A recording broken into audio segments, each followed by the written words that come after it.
कैच्या समोर तो आडवा पडला.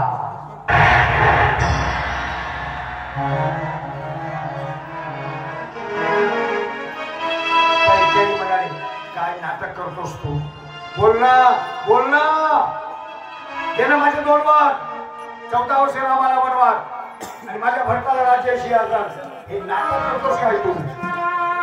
मला वाटत होतं म्हणूनच तर मला बुद्धू बनव होते तुम्ही. हा,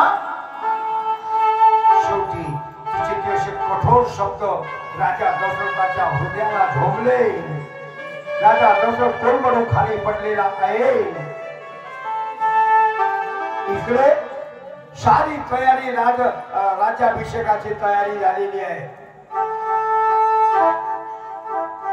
राम आणि लक्ष्मण दोघेही जण निघाले आई वडिलांच्या भेटी करण्याकरता. आणि आता ते सिंहासनावरती बसणार पण पहिल्यांदा वडिलांची भेट घ्यायची. वडिलांच्या भेटी करता निघाले असता नेमका बाबा कुठे आहेत म्हणून त्याचा शोध करत करत करत राम आणि लक्ष्मण हे दोघेही कैकेयीच्या महालात आले. आवाज दिला, दरवाजा उघडला. आतमध्ये लक्ष्मण बाहेर उभा होता. आतमध्ये रामाने प्रवेश केला आणि रामाने प्रवेश करतात खाली पडलेला त्याचा वडील राजा दशरथाला पाहिलं आणि राम म्हणतो, अरे बाबा हे काय?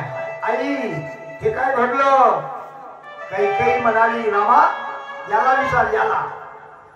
आतापर्यंत काय म्हणत होती? यांना. आता काय म्हणत आहे? याला विचार, याला. ये बात है. हो, नवीन नवीन लग्न काय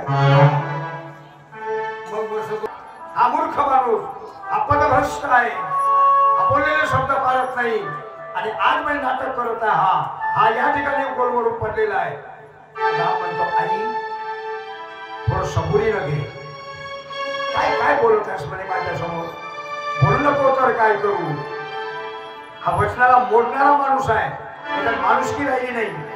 पण नेमकं काय झालं? काय झालं काय? राम म्हणतो, सांग ना मला. माझं कर्तव्य आहे, मी माझ्या वडिलांचे जे कार्य असेल ना ते कार्य पूर्ण करणार. आणि हा सिद्धांत आहे की राहिलेले शिल्लक कार्य पोरानं पार पडा. चुकलं असेल ना मी करणार ना पूर्ण. माझे वडील आहेत. पण बोल ना, काय काय घडलं काय? कैकेयी म्हणाली, ऐकायचं आहे तुला? हो, मग ऐक म्हणे, मी सांगतो ते. मी म्हणे यावेळी या राजा दशरथाला मी 2 वर मागितले. 2 वर. आणि ते 2 वर मी नाही, पूर्वी युद्ध झालं होतं ह्या राजा दशरथाचं आणि त्या दैवतांचं. तेव्हा त्या युद्धामध्ये पराजित होत होता राजा दशरथ.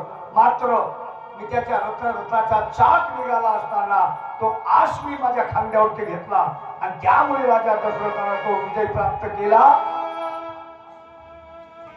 त्यावेळी हा तुझा बाप बोलला होता की एवढं मोठं महान कार्य तू केले आहेस कैकेयी, तुला काय मागायचं तर मागून घे, मी द्यायला तयार आहो. मी काय म्हणाली होती, आता मला काही गरज नाही, पण ज्या दिवशी मला गरज पडेल त्या दिवशी मी मागणार.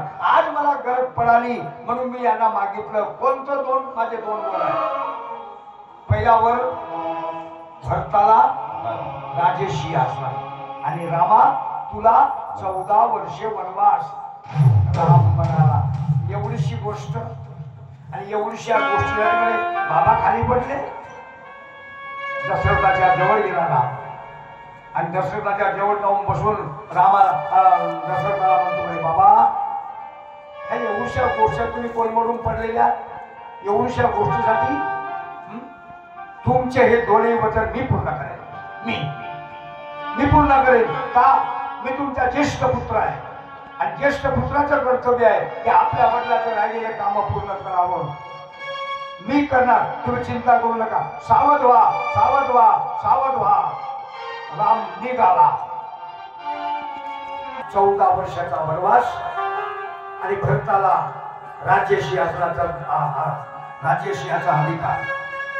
2 वर. कोणी? लक्ष्मण म्हणाला. कोण म्हणतोय? म्हणे आई म्हणत आहे, कैकेयी म्हणत आहे. ती कैकेयी आणि 2 वर 2 वचन आणि तिला द्यायचं आहे. ठीक आहे, आताच्या आता हे लक्षात ठेवा रामा.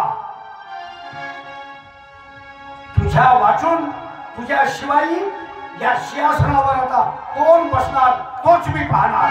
आणि म्हणून गीत रामायणामध्ये म्हणणार रामायची नाही कोण अडवतो मी पाहतो.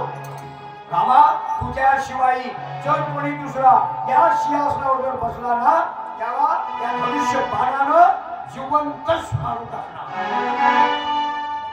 आईचे वचन आहे वचन नव्हे ते वचन नाही आहे त्या कैकेयीचा हा डाव आहे आणि तिची इच्छा पूर्ण करण्याकरता हा माझा बाप शब्द असे वापरलेले आहेत. गीत रामायणामध्ये सुद्धा आहे शब्द असे वापरलेले आहेत हा माझा बाप हा राजा दशरथ स्त्री लंपट आहे. कठीण शब्द वापरला हा स्त्री लंपट.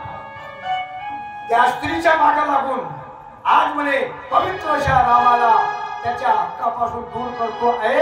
याला संपवल्याशिवाय राहणार नाही. राम म्हणाला लक्ष्मणा अरे क्रोध आवर क्रोध आवर. पुढे पश्चाताप होतो बरोबर. बोल बोलता वाटे झोपे कर्म करता ईर फाटे. बोल बोल काय नाही रागावर नियंत्रण ठेव. बोलू नको. जे व्हायचं ते होईल. होऊ दे ना. तुला काय करायचं आहे. नाहीतरी भरत आपलाच भाऊ आहे ना. मग या सिंहासनावर जर का भरत बसला तरी मीच ही समता आम्हाला आत्मसात करायचे. चल बोलल्याप्रमाणे आपण अरण्याला निघून आणि म्हणून मग लक्ष्मणाचा हात पकडला आणि राम आतमध्ये घेऊन गेले.